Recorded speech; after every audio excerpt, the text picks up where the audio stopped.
আমি সব ভুলে যাই, এখন কিছু মনে রাখতে পারি না, যতটুকু স্মরণে আসে ততই বলবো। আপনারা আশীর্বাদ করবেন, গুরুদেব আশীর্বাদ।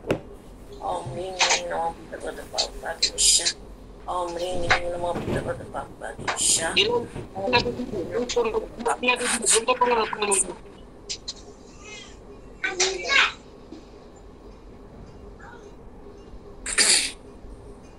আমরা তো বাবা যখন প্রায়ই বাবা আগরতলাতে আসতো, তেলে আমরা আসতো, প্রথম তো তেলে আমরাই ছিল, বাবা তেলে আমরাই প্রথম আসতো, আস্তে আস্তে বাবার তো প্রচার হলো সারা দিক বিদিক, তিনি যেতেন, বিশালগড় যেতেন। একবার মা একবার উদয়পুরকে যাওয়া হলো মাতা বাড়িতে বাবাকে দিয়ে, তখন প্রথম বাবা মাতা বাড়িতে গেল, সব ভক্তরাও গেল মাতা বাড়িতে। যাওয়ার পর বাবা মাকে প্রণাম করবে, বাবা ভাবেন যে মায়ের ঘরে প্রবেশ করে উনি মাকে প্রণাম করবেন, কিছু পুজোও করবেন, কিন্তু পান্ডারা বাবাকে ঢুকতে দিল না মায়ের।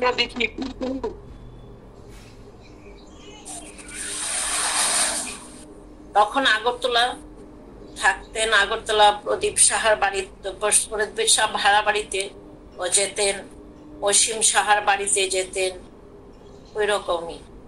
প্রদীপ সাহার মাটা সবাই তখন গেল এখানে, সবাইকে নিয়ে বাবা দিলেন। কিন্তু বাবা যখন মিউট করেন গিলাই খিলা কাকিমা, বাবা যখন ভাবছে যে বাবা মায়ের ঘরে প্রবেশ করে বাবাকে পুজো করবেন দেবেন, কিন্তু পান্ডারা বাবাকে ঢুকতে দিলেন না। তো কি করবেন বাবা, হঠাৎ নিচে নেমে গেল, কে জানি এসে বাবাকে নিয়ে গেল একটা গাড়ি করে, বাবা কোথায় নিয়ে এলো কেউ জানে না। হঠাৎ দেখা যাচ্ছে যে বাবা নেই, বাবা কোথাও নেই, তো নেই। তারপর পান্ডারা বোধহয় ঘরে ঢুকে কিছু বুঝতে পারলো, তারা অনুভব করতে পারলো, বা মায়ের পূজা দিতেই কিছু বুঝতে পারলো। তখন তারা বাইরে এসে বললো, বেনারস থেকে পান্ডা এসেছে, কোথায় পান্ডা কোথায়, বেনারসের পান্ডা কোথায়? আর তো খুঁজে পাওয়া যাচ্ছে না, বাবাকে খুঁজে পাওয়া যাচ্ছে না, বাবা কোথায় নেই তো, বাবাতে নেই।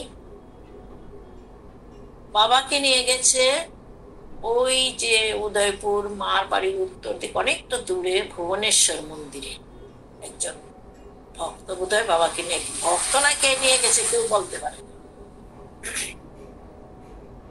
ওইখানে আগে নরবলি হতো, এখানে নরবলির রুমটাও আছে, ভুবনেশ্বরী মন্দিরও আছে, পাশে একটা নদী আছে, নদী দিয়ে রক্ত যেত, ওইখানে নরবলি হতো। ওইখান থেকে তারপর বাবা আসলেন।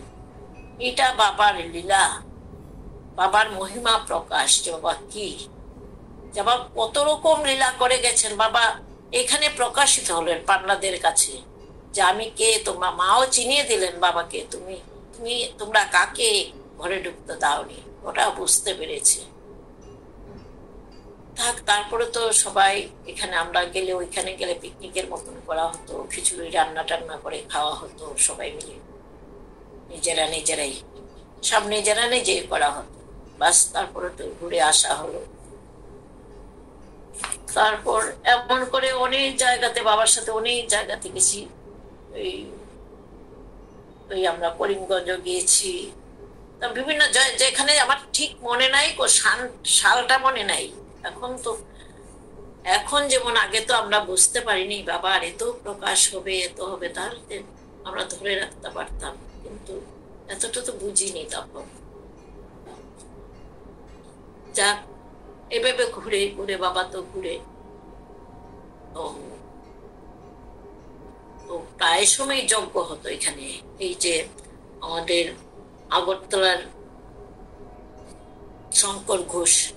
শঙ্কর ঘোষের বাড়িতেও যজ্ঞ হয়েছে, অনেক যজ্ঞ হয়েছে। তখন বৃষ্টির দিন ছিল, যজ্ঞকুণ্ডে জল উঠে গেছে, কিভাবে যজ্ঞ হবে, যাক বাবার কৃপায় যজ্ঞ হলো। সবই বাবার কৃপা, বাবা লীলা করেন। এটা তো আমরা বুঝি না বাবার কি লীলা করেন, এখন বুঝতে পারছি বাবার লীলা সম্পর্কে। এইভাবে করতো অনেকদিন, এমন ভাবে কেটেছে। আমরা আসতো, প্রায়ই আসতো বাবা, আমরাও ঘুরতাম, কত লীলা করতো, কত কিছু মনে নেই এখনো, এতটা মনে থাকে না। তারপর কিছুদিন বাবার, অনেকদিন বাবার হদিস নেই। বাবা অনেক লীলা শুনেছি, ওইটা আমরা দেখি না, আমি দেখি নাই, শুনেছি করিমগঞ্জ বাবা যখন আসতো তখন বাবাকে নিয়ে যেত। বাবা তখন তো তন্ত্র সাধনা করতেন, নিয়ে যেত। কারো যদি অসুখ হতো, একজন নাকি খুব বৃষ্টি বৃষ্টি বৃষ্টিটা গল্প শুনেছে, এটা আমি দেখি নাই। খুব বৃষ্টি, বাবাকে নিতে এসছে, ওখানে একজনের জ্বর, বাবাকে নিতে এসছে, তো ওরা তো নিতে এসছে, একটা ছড়া পার হয়ে যেতে হয়, এটা ভীষণ জলে ভর্তি তখন বৃষ্টির সময়। বাবা তো সাঁতার জানে না, বাবা কি করে যাবে, বাবা সাঁতার জানে না, কি করে, সাঁকুটাও ভাঙ্গা ভাঙ্গা, যেতে পারবে না। কিন্তু যারা যাচ্ছে, বাবাকে নিতে এসছে, তারা সাঁতরে যাচ্ছে, সাঁতরে পার হয়ে দেখে বাবা তো, বাবা কোথায়, হঠাৎ দেখে বাবা ওই পারে। বাবা কি করে পার হয়ে গেল নদী। বাবা যখন বৃষ্টিতে হাঁটতো, বাবার ছাতা লাগতো না, এটা শুনেছি, বাবার উপর বৃষ্টি পড়তো না। এটা বাবার সাধনার বলেই হয়েছে। তারপরে গেল রুগী দেখতে গেল বাবা, রুগী দেখতে গিয়ে দেখে ঠিকই জ্বর। তখন বাবা ওইখানে, ওই বাবা ওই বিছানাতে, যার জ্বর হয়েছে ওইখানে, ওই দেখে, ওকে দেখে ভোরবেলা, অনেক ভোরবেলা, রাত্রিবেলা তো গেল, অনেক ভোরবেলা বাবাকে খুঁজে পাওয়া যাচ্ছে, বাবা কোথায়, বাবা কোথায়। এখন তখন শুনছে পুকুরের মধ্যে ঝাপটা শব্দ। এই ভোরবেলা বাবা 3টের সময় উঠে এখানে স্নান করে তারপর ভিজা কাপড়ে আসলো,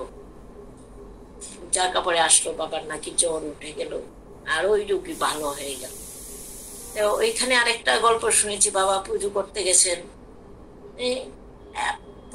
পুজো করছেন, কিন্তু এত ফুল কোথা থেকে এসছে তারা কেউ বলতে পারে না, এমন ফুল কোনোদিন তাদের গ্রামে দেখে নাই। এটা বাবারই লীলা, বাবা অনেক রকম লীলা করে গেছেন, এটা গল্প শুনেছি।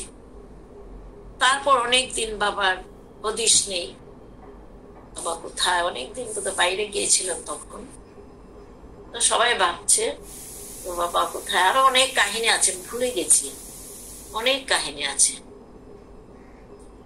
তারপর বাবা হদিস নেই।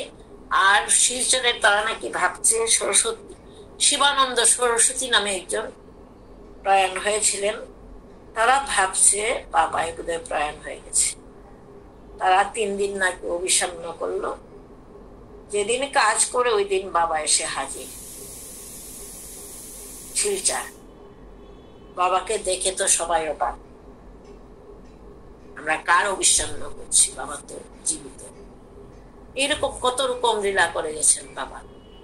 এই যে আমরা করোনার সময় তো কত রকম লীলা করলো বাবা, অনেক অনেক ঘটনা। আমি তো প্রায় ইতে যেতাম, বেনারসি বন্ধ হলেই যেতাম। তো বাবা তো 99-এ ডাকলো, সবাইকে ডাকলো।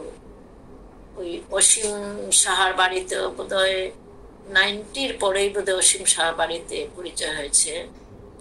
তারপর অসীম সাহার বাড়িতেও যেত, প্রদীপের ভাড়া বাড়িতেও যেত, এমন এখান থেকে সবখানে ঘুরতো। তেলে আমরা আসতো, উষার বাড়িতে থাকতো, উষাপালের বাড়িতে থাকতো। তো আমরা সবাই যেতাম উষাপালের বাড়িতে, বাবা ঘুরতো, যে ডাকতো। বাবা তো তখন হাঁটতো, শুধু হাঁটতো, কোনো রিক্সা টিক্সা চলতো না, হেঁটে হেঁটেই বাবার সাথে সাথে আমরা যেতাম।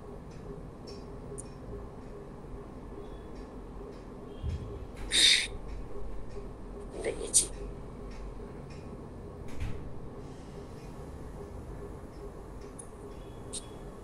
বাবা ত্রিপুরাতে আসলে মার বাড়িতে যেত, মার বাড়ি কসবা কালীবাড়ি এইসব যেত।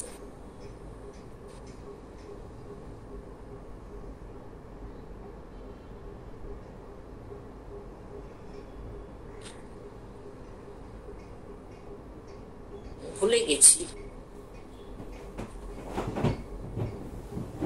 আজকে অতটুকুই বলি, কালকে আবার মনে করবো। তারপর উদয়পুরের একটু আছে, বাবাকে যখন পাওয়া যাচ্ছিল না, বাবা যেখানে ঢুকতে দেয়নি আশ্রম মন্দিরে, তখন বাবা তো বাবাকে কে একজন নিয়ে গেল ওই ভুবনেশ্বরী মন্দিরে। তারপর তারা যে পুজো দিল না, পুজোটা বোধহয় মা গ্রহণ করছিল না, এটা তারা বুঝতে পারলো। তখন তারা বাবাকে ডাকলো, বা এই যে বেনারসের পান্ডা, বেনারসের পান্ডা কোথায়, বেনারসের পান্ডা কোথায়। তো বাবা অনেকক্ষণ পরে আসলেন। বাবা এসে এই যে মণ্ডপটাতে, এই যে আমাদের এই মণ্ডপ বলি টলি দেওয়া যায়, এখানে সবকে নিয়ে বসেছিলেন তিনি। তখন বাবাকে ডেকে আবার মন্দিরে নিয়ে গিয়ে বাবাকে দিয়ে পুজো দেওয়ালেন। তারপর থেকে বাবাকে আর কোনোদিন বাধা দেয় না, বাবা গেলেই তারা সাদরে গ্রহণ করে নেয় বাবাকে, এবং বাবাকে দিয়ে পুজো করায় উদয়পুর মার বাড়িতে। এখন বলি বাবার যে কিরকম করতেন। বাবাকে আমি যখন দেখেছি, প্রথম থেকে দেখেছি, অতি সাধারণ বাবা, অতি সাধারণ, কোনো বিলাসিতা নেই ওনার, কোনো আড়ম্বরতা নেই।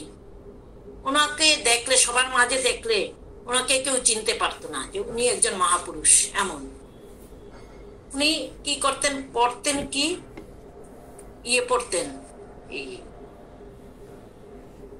মার্গিন কাপড় পরতেন, মার্গিনের এক টুকরা মার্গিন দিয়ে শাড়ি পরতেন। উনি দামি কাপড় চোপড় পরতেন না, দামি জিনিস খেতেন না, অতি সাধারণ এইরকম ছিলেন। তারপরে আমি প্রায় দেখি, বাবা তো সবসময় মনে পড়ে, অনেক বছর গেল, আমার কিন্তু এই জিনিসটা ভালো লাগলো না যে আমরা এত ভালো ভালো কাপড় পরি আর বাবা এমন একটা কাপড় পরে। তখন আমি তো জানতাম, সেলাই টেলাই জানতাম, তখন আমি বাবার শার্টটা এনে ভালো কাপড় দিয়ে তারপরে বানিয়ে দিলাম। তারপরে সবাই আমাকে দেখে দেখে সবাই, আমিও ওই শঙ্কর বস্ত্রালয় আছে, এই শঙ্কর বস্ত্রালয় থেকে তারাও ভালো কাপড় আনলো বাবার জন্য এক থান। তারপরে সবাই এখান থেকে, যারা দেওয়ার ইচ্ছুক তারা এখান থেকে কাপড় এনে বাবাকে দেয়। তারপর থেকে বাবা এই, আগে পড়তে চাইতো না বাবা, এই তারপর থেকেই বাবা পড়ে অতি সাধারণ। আমি একদিন দেখেছি বাবা এমন ছিলেন যে বাবা তো হাঁটতেন, বাবা ভক্ত যদি আসতো তিনি দৌড়ে এয়ারপোর্টে চলে যেতেন, তিনি এই গাড়ি করে এয়ারপোর্টে চলে যেতেন ভক্তদেরকে আনতে। কোনো মহাপুরুষকে আমি দেখি নাই ভক্তদের জন্য এত প্রাণ, এত নিজের কথা উনি চিন্তা করতেন, এমন ছিলেন আমাদের বাবা। একদিন আমি একটা কাহিনী বলি, আমার স্যারকে বলেছিলাম, বাবা আমার বাবা স্যারের মেসেজ আসতো, স্যারকে বলেছিলাম বাবাকে দর্শন, বাবা স্যার আসলো, বাবা এয়ারপোর্টে গিয়েছিলেন তখন ভক্তদেরকে আনতে। আমার স্যার এসে বসে আছে আর বাবাও ভক্তদেরকে নিয়ে ভক্তদের মধ্যে বসে আছে, আর স্যার বসে আছে কিন্তু বাবাকে দেখতে পাচ্ছেন না, বুঝতেই পারছেন না বাবা এখানে বসে আছে।